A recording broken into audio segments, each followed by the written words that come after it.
It's me, it's Queen Setharu, and thank you for joining me for another wonderful edition of Ask An Aquarius. If you haven't already, please hit the red subscribe button and smack the bell. So, I got a message from a woman that I thought was very interesting. Now, I've talked about this before, but the last time I spoke on it was years ago. So, I'm going to talk about it again. A woman told me that she is a Libra and she's in a relationship with an Aquarius guy. Her best friend is a Capricorn, and she's in a relationship with an Aquarius guy. So, what she doesn't understand is that her best friend, the Capricorn, gets along better with her Aquarius than the Libra gets along with her Aquarius. And she was saying that she doesn't understand. She was like, astrologically speaking, I carefully picked this guy. I carefully picked a guy who would be compatible with me. And she was like, but for some reason, he's not compatible. And my friend who's with a guy who's not compatible with her, their relationship is working. And she's like, I don't understand how this works. I'm confused. I don't get what I did wrong. And my thing is this: you didn't do anything wrong. This is what it is. When you're dealing with astrology, sun sign compatibility is not the only thing you look at. If you just look at his sun sign, my sun sign, your sun sign, that's not going to give you an accurate enough picture. I have said this so many times. I've told people a million times, you need to get a compatibility chart done. Either go to, like I always tell people, I give them astro.com. That's where I do all my astrology work at, because it's basically astrology software. So when we're finished with this video, I'll put that underneath this video again. I go to astro.com, I punch in my information and their information. Now, in order to do a compatibility chart through Astro or from an astrologer, you have to have both of your day of birth, time of birth, and place of birth. Those three things will give you a person's full chart. So the first mistake that you made was you didn't have the full chart. So when you look at somebody's full chart, that gives you the real nitty gritty about that person. Now, I'll give you an example. I'm an Aquarius and I have a Sagittarius moon and I have a Aquarius rising. This makes me very Aquarius, very, very, very Aquarius. You look at the rest of my chart, it's mostly air and fire signs. I have some Aquarius, I got some Aries, I got a Libra in there, but they're all air or fire except for two placements. What does this mean? This means that I'm going to be a very fiery Aquarius, probably a leader, very dominant, easily easily drawn to anger at times. Those are the things that come about from those placements.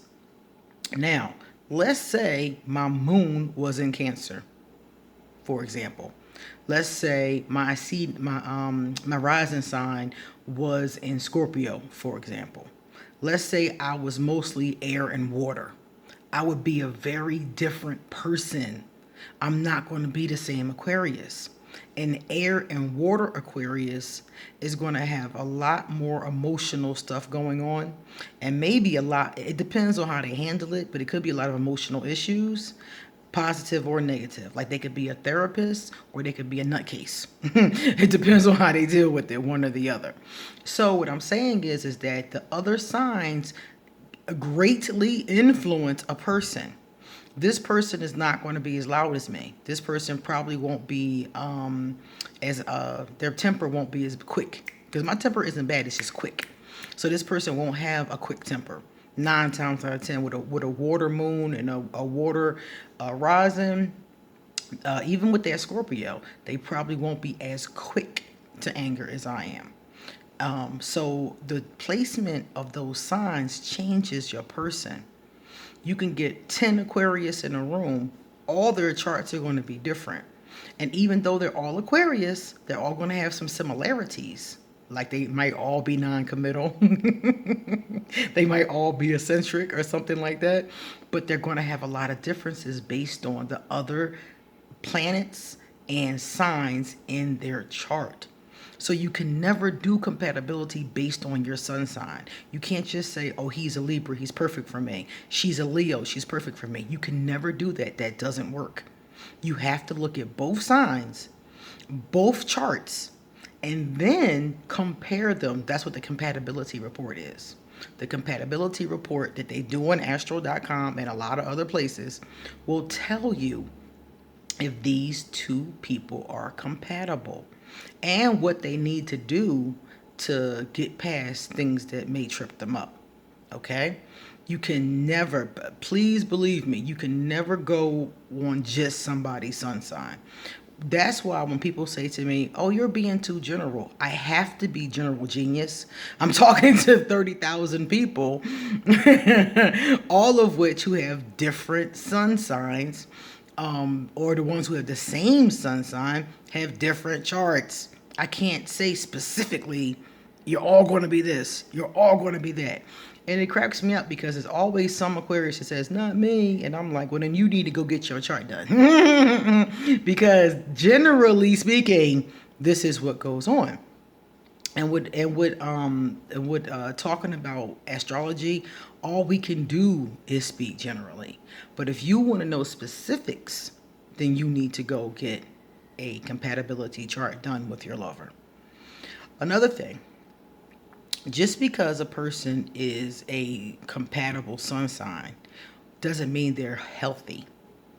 I used to have a thing for Libras. I still like Libras, but I used to have a thing where I gravitated towards them. If I met a Libra, I would automatically try to get to know them, automatically gravitate towards spending time with them, just because they were a Libra.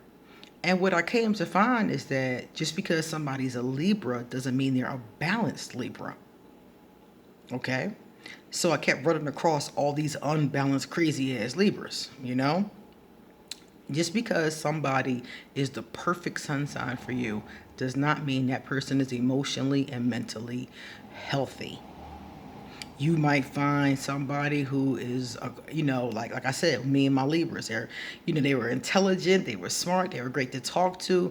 I love their intellect. I love hanging out with them.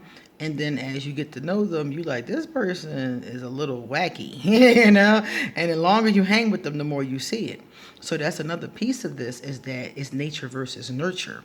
Just because a person has the right nature doesn't mean they were nurtured right. You can meet a person who's the perfect sign and they have a lot of problems that you're not willing to deal with or shouldn't deal with. Okay? So that's another thing. You have to look at that as well. How was this person reared? What kind of attitude does this person have? What kind of spirituality does this person have? Just because let's say I'm looking for a Leo. Let's say this is a sexy Leo. But just because she's a sexy Leo doesn't mean she's emotionally healthy. It doesn't mean when shit pop off, she's not going crazy. Okay? It doesn't mean that she doesn't have issues that I'm going to want to deal with, or don't want to deal with, or do want to deal with, It doesn't mean any of that. So when you're dealing with somebody's sun sign, you can't just pick a person based on that. You have to look at their chart, and you have to look at how they were reared. You have to ask them questions. You have to see what exactly is going on with them as far as their nature and their nurture. Okay? So if you're dating an Aquarius and you and him aren't getting along and you're wondering like, hey, what's up? It's just something that's going on between the two of you. And if it doesn't work, move on. Don't hold on because, oh, their sun sign is perfect and I think we'll be able to make this work. Don't do that. What I would do is this. I would do your compatibility chart. And I would look to see where the pitfalls are, and I would look to see how they can be worked out. And if it's something you can't live with, I would move on. If it's something you can live with, then I would give it a Hercules effort. But my thing is this, and I always say this to people who are in a relationship. If you're in a relationship and you said you've been seeing him for 6 months. If you've been seeing somebody for a short amount of time, a year, under a year, and it's already major issues present, that's a very good indicator that you're not going to be with that person. Because generally, a person sends their representative, the best of them, when they first meet you. So if you only 4 months in, 3 months in, and you seeing major issues, that's how your relationship is going to be. It is what it is. That person, that's their representative. So if that's the best of them, where do you see the worst? If it was me, I would not stay in a relationship. And I ain't gonna say even if it was me. When it has been me, I do not stay in a talking or moving forward with a person, and we got major issues up front. If we got major issues up front, that tells me we're gonna have bigger issues than that later on. If you can't behave yourself in the first 6 months, if you're cheating in the first 6 months, if we got drama and beef with the two of us in the first 6 months,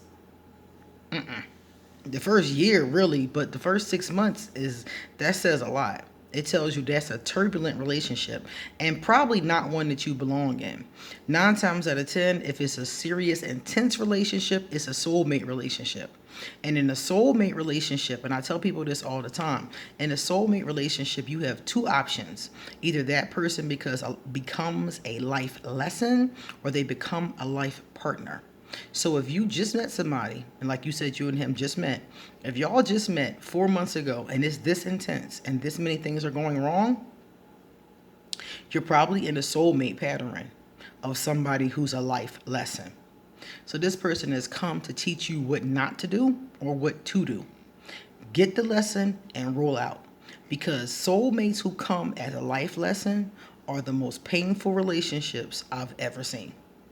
Be very, very careful. Okay? See you later.